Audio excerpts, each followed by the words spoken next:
മാന്യ സുഹൃത്തുക്കളെ, ബന്ധുക്കളെ, സഹോദരങ്ങളെ, ഞാനൊരു വലിയ കാര്യം ഇവിടെ പറയാൻ പോവുകയാണ്, വെളിപ്പെടുത്താൻ പോവുകയാണ്. എന്നെ വല്ലാതെ വിഷമിപ്പിച്ച നമ്മൾ ഒന്നിച്ച് ഇപ്പോഴും ഒരുമിച്ച് കഴിയുന്ന രണ്ട് വ്യക്തികൾ, ഞാൻ പുകവലിക്കാത്തതുകൊണ്ടും മദ്യം കഴിക്കാത്തതുകൊണ്ടും എന്നെ ജീവിതം നായനക്കി എന്ന് പറഞ്ഞപ്പോൾ ഞാൻ എന്നെപ്പറ്റി പൂർണ്ണമായും ചിന്തിച്ചു. ചെറിയ 6ാം ക്ലാസ്സിൽ പഠിക്കുന്നത് മുതൽ എൻ്റെ ഒരു നിമിഷം പോലും വെറുതെ പോയിട്ടില്ല. ഇതുവരെ ഈ 74ാം വയസ്സ് വരെ വെറുതെ ആയിപ്പോയിട്ടില്ല എന്ന് ഞാൻ അറിയിക്കുകയാണ്. അത് എങ്ങനെയൊക്കെ എന്ന് ഞാൻ പിന്നീട് പറയാം. പക്ഷേ ഇപ്പോൾ എനിക്ക് ഏറ്റവും അഭിമാനിക്കാൻ പറ്റിയ ഞാൻ ആരാണ്? അവരൊക്കെ എന്തെല്ലോ പൊതുപ്രവർത്തനത്തിനും പോകുന്നുണ്ട്, രാഷ്ട്രീയമായിട്ടൊക്കെ. ഞാനതല്ല. സ്വന്തം കഴിവ് കൊണ്ട് മാത്രം എല്ലാം നേടിയെടുത്ത ഞാൻ നമ്മുടെ ബഹുമാനപ്പെട്ട മന്ത്രിയിൽ നിന്ന് ഈ വലിയ 140-ലധികം കോടി ജനങ്ങൾ വസിക്കുന്ന ഈ ഭാരതത്തിൻ്റെ 10 വർഷം ഭരിച്ചതിന് ശേഷം ഒരു പ്രധാനമന്ത്രിയിൽ നിന്ന് എനിക്ക് കിട്ടിയ ഒരു കത്ത് കിട്ടിയാൽ തന്നെ അത് വലിയ ബഹുമതിയായി കണക്കാക്കണം. അത് സ്വകാര്യമല്ലേ എന്ന് കരുതിയിട്ട് ഞാൻ ഒരു വർഷത്തോളം വെച്ചു. പക്ഷേ അതല്ല, അറിയണം. നമ്മുടെ പ്രധാനമന്ത്രി തന്നെ ഒരു സാധാരണ പൗരനോട് ഏത് തരത്തിലുള്ള പെരുമാറ്റമാണ് എന്നുള്ളത് അറിയേണ്ടതാണ്. അത് എനിക്ക് കിട്ടിയ അതുപോലെ എനിക്ക് അങ്ങിൽ നിന്ന് കിട്ടിയ അതും അറിയേണ്ടതാണ്. ഞാൻ മാത്രമല്ല, ആരായാലും എന്നോട് എനിക്ക് എൻ്റെ വാട്സപ്പിൽ ഒരു സന്ദേശം വന്നു. കഴിഞ്ഞ മെയ് മാസം 5-ാം തീയതി. എന്താണ്? Dear Uttaman Kodiyeri, you have sent many valuable opinions to me for the nation. It will be useful to nation. പ്രിയപ്പെട്ട ഉത്തമൻ കോടിയേരി, താങ്കൾ എനിക്ക് രാജ്യത്തിന് വേണ്ട പല കാര്യങ്ങളും നല്ല കാര്യങ്ങൾ അയച്ചു തന്നിട്ടുണ്ട്. ഇപ്പോൾ ഞാൻ താങ്കളോട് ഒരു കാര്യം, താങ്കളെ വികസിത ഭാരതത്തിലൂടെ ഒരു കാര്യം അറിയിക്കുകയാണ്. ഞാൻ 10 വർഷമായി 140 കോടി ജനങ്ങളെ സേവിക്കുന്നു. പലതരത്തിലും പല വിഭാഗങ്ങളിലുമൊക്കെയായി സേവിക്കുന്നു. ആർക്കെങ്കിലും ഏതെങ്കിലും തരത്തിൽ വിഷമമോ ഗുണം ലഭിക്കാതെയോ ആയിപ്പോയിട്ടുണ്ടെങ്കിൽ അത് ഒന്ന് എന്നെ അറിയിക്കണം. അതിനുള്ള പരിഹാരവും നിർദ്ദേശിക്കണം എന്ന് പറയുകയുണ്ടായി. ഞാൻ പറയുന്നു. This letter is sent by the Government of India under the leadership of Honorable Prime Minister Narendra Modi. In the last 10 years, more than 140 crore citizens of India have directly benefited from the various schemes and policies of the Government of India and will continue to benefit in the future. And dear Uttaman, your feedback and suggestions are very important to fulfill the aspirations of a Vikasit Bharata. Therefore,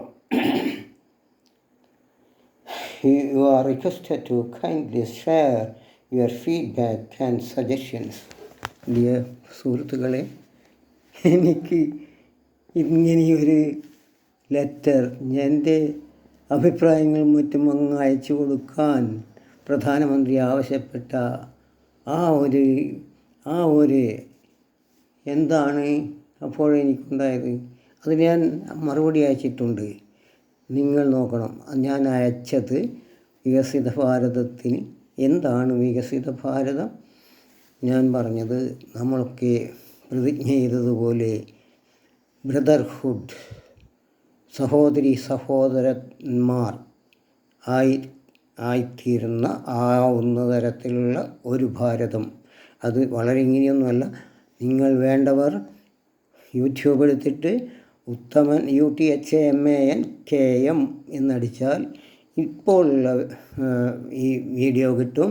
അതിനുശേഷം subscribe ചെയ്ത് അങ്ങോട്ട് ബെല്ലടിക്കുകയും ചെയ്താൽ നിങ്ങൾക്കെല്ലാം കിട്ടും. എൻ്റെ 660ഓളം videos ഉണ്ട്. May 10 May 24 May 10 ഉള്ള video നിങ്ങൾ എടുത്തു നോക്കിയാൽ ഞാൻ അങ്ങോട്ട് അയച്ച മറുപടി ഇംഗ്ലീഷിലാണേ. അത് നിങ്ങൾ കാണും. ഇത് എല്ലാം അറിയേണ്ടതാണ്, കുട്ടികൾ പഠിക്കേണ്ടതാണ് എന്നൊക്കെ എനിക്ക് തോന്നുന്നു. അതുകൊണ്ട് നിങ്ങളെല്ലാവരും ഒന്ന് നോക്കുക. എന്താണ് ഞാൻ അയച്ചത്? എൻ്റെ ഒരു ഇതാണ് അത് ഞാൻ അയച്ചത് എന്താണെന്ന് നോക്കണം. അപ്പോൾ ഇത് ഞാൻ അയച്ചത് എന്താണെന്ന് പറഞ്ഞാൽ എന്താണ് ഇതിന് മുമ്പേ പ്രധാനമന്ത്രിക്ക് അയച്ചത്? എന്താണ് എനിക്ക് ഇങ്ങനെ എഴുതാൻ പ്രധാനപ്പെട്ട ഒരു ലെറ്റർ എന്താണെന്ന് വെച്ചാൽ, നമ്മുടെ അയോധ്യയിലെ ഇതും അറിയേണ്ടത് തന്നെയാണ്. ഞാൻ പല ക്ഷേത്രങ്ങളിലും പോയി അവിടെ തെറ്റ് കാണുമ്പോൾ പറയാറുണ്ട്.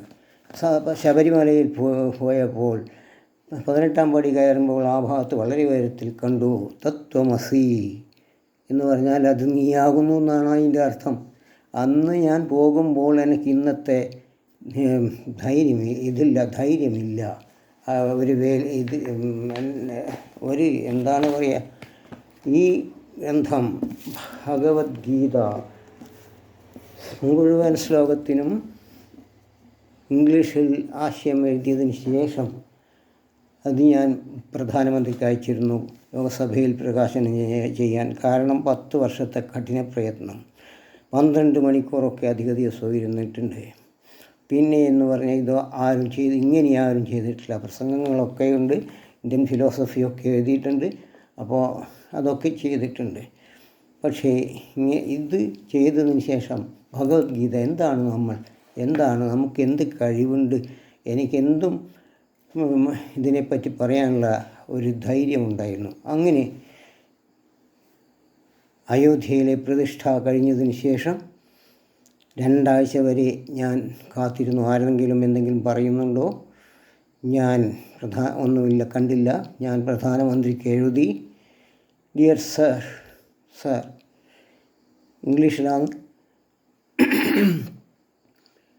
ക്ഷേത്രം വളരെ ഗംഭീരം. ക്ഷേത്രം എന്ന് പറഞ്ഞിട്ടില്ല, ക്ഷേത്രത്തിൻ്റെ ബിൽഡിംഗ് വളരെ ഗംഭീരം. ക്ഷേത്രമാണെങ്കിൽ അതിൽ ഈശ്വരൻ വരണം.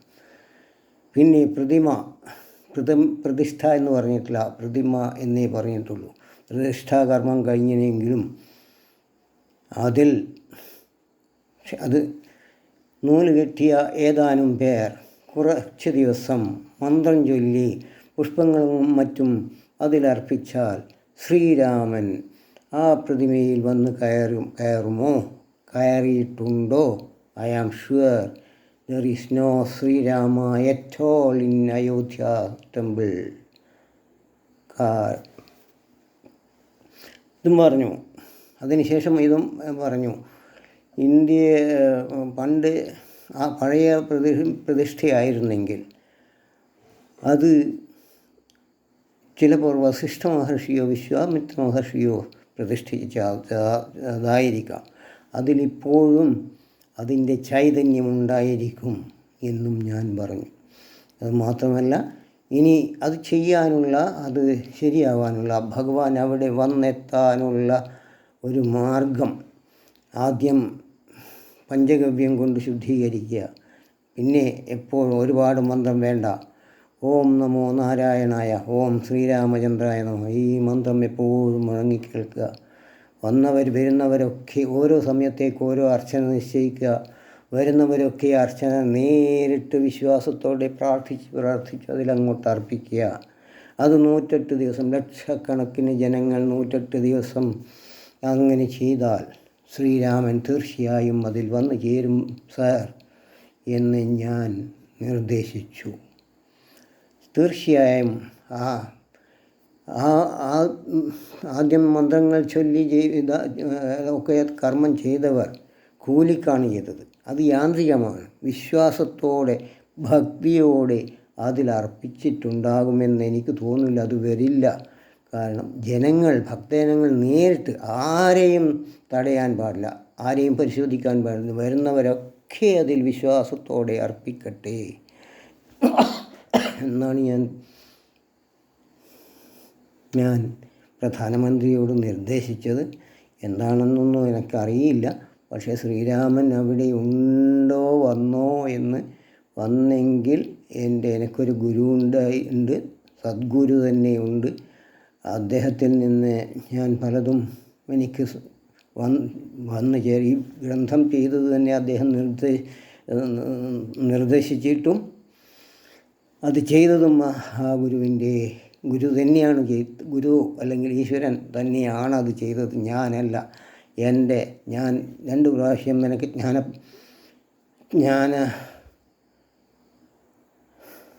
ജ്ഞാനപീഠം അവാർഡിന് അർഹനാണ്. ഇതൊക്കെ ചെയ്തിട്ടുണ്ട്. ഒരു മഹാകാവ്യം സംസ്കൃതത്തിൽ 1000 വർഷം മുമ്പേ ചെയ്തതാണ്. അതൊക്കെ ചെയ്തിട്ടുണ്ട്.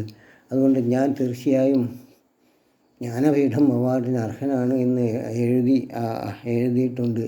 പക്ഷേ എന്നോട് ഓഫീസിൽ നിന്ന് വിളിച്ചു ചോദിച്ചു, നിങ്ങൾ അപേക്ഷിച്ചിട്ടുണ്ടോ? ഞാൻ പറഞ്ഞു, ഈ ഭഗവത്ഗീത ഞാനാണ് ചെയ്തതെന്ന് എനിക്ക് പറയാൻ കഴിയുകയില്ല. ഇത് ശരിക്കും ഒരു തൂലിക മാത്രമായിരുന്നു. ഭഗവാൻ എന്നെക്കൊണ്ട് ചെയ്യിക്കുകയായിരുന്നു. അതുകൊണ്ട് ഞാൻ അവകാശപ്പെടുകയില്ല. അർഹിക്കുന്നെന്ന് സർക്കാരിന് തോന്നുന്നുണ്ടെങ്കിൽ എനിക്ക് നൽകുക എന്ന് ഞാൻ പറയുകയാണ് ഉണ്ടായത്. അപ്പോൾ ഇതാണ് എനിക്ക് പ്രധാനമന്ത്രി ഇത് പ്രകാശനം ചെയ്യാൻ, ലോകസഭയിൽ നിന്ന് പ്രകാശനം ചെയ്യാൻ 2 കോപ്പി അയച്ചിരുന്നു. 2-3 എനിക്ക് ആരോഗ്യ പ്രശ്നമുണ്ടായിരുന്നു.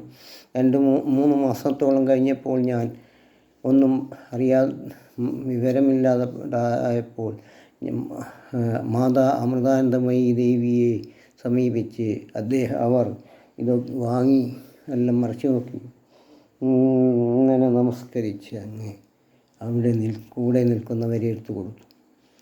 അങ്ങനെ അമൃതാനന്ദം വിവരം ഞാൻ വെറും 2 വാചകത്തിൽ സംസ്കൃതത്തിൽ എഴുതി പ്രധാനമന്ത്രിയെ അറിയിച്ചു. മാതാ അമൃതാനന്ദമയി എൻ്റെ ആ പുസ്തകം പ്രകാശനം ചെയ്തിരിക്കുന്നു. ഇതിൽ പരം ഭാഗ്യം എനിക്കെന്താണുള്ളത് എന്ന് ഞാൻ വെറും 2 വാചകം, സംസ്കൃതത്തിൽ 2 വാചകം. ഒരാഴ്ചക്കുള്ളിൽ എനിക്ക് മറുപടി വന്നു. താങ്കളുടെ ഇങ്ങനെയുള്ള ഈ പേരുള്ള പുസ്തകം the scientific journey through Bhagavad Gita the great എന്ന ബുക്കും അതിൻ്റെ കൂടെയുള്ള ഒരു ലെറ്ററും കിട്ടി എന്ന് ഒരു മറുപടി വന്നു. പിന്നീട് ഞാൻ അയച്ചത് ഇതാണ്. അയോധ്യയിലെ ഭഗവാൻ ശ്രീരാമൻ അവിടെ വന്നിട്ടുണ്ട്. ഞാൻ ധ്യാനിക്കാറുണ്ട്. അപ്പോൾ അവിടെ ചിന്തിക്കാറുണ്ട്. എനിക്ക് ശ്രീരാമൻ എത്തിയതായിട്ട് എനിക്ക് ഇതുവരെ തോന്നിയിട്ടില്ല. എനിക്ക് ഈ സ്വാമി ഞാൻ വേണ്ട സമയത്തൊക്കെ കാര്യമായ 2 രോഗം ഞാൻ 2 ആൾക്ക് മാറ്റിയിട്ടുണ്ട് സ്വാമിയുടെ ശക്തി ഇതുകൊണ്ട് തന്നെ.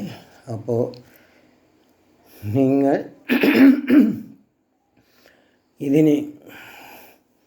ഇതെല്ലാവരുടെയും എത്തണം. ഇതിൻ്റെ ഞാൻ നൽകിയ മറുപടിയും നിങ്ങളെടുത്ത് നോക്കണം. അതറിയേണ്ടതാണ്. ഭാരതം എങ്ങനെയായിരിക്കണം, ആയിരിക്കും ഏറ്റവും വലിയ വികസനം എന്നാണ് ഞാൻ എഴുതിയത്. ബ്രദർ എന്ന് വിളിച്ച് സംസാരിക്കാൻ, ആരെയും വിളിച്ച് സംസാരിക്കാൻ കഴിഞ്ഞെങ്കിൽ അതാണ് ഏറ്റവും വലിയ വികസനം എന്നാണ് ഞാൻ എഴുതിയത്. ഇംഗ്ലീഷിലാണ്.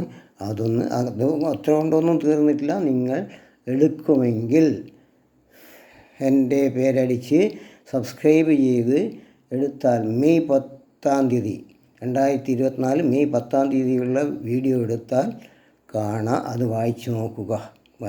ഇത്രമാത്രം. നമസ്തേ. ഓക്കെ.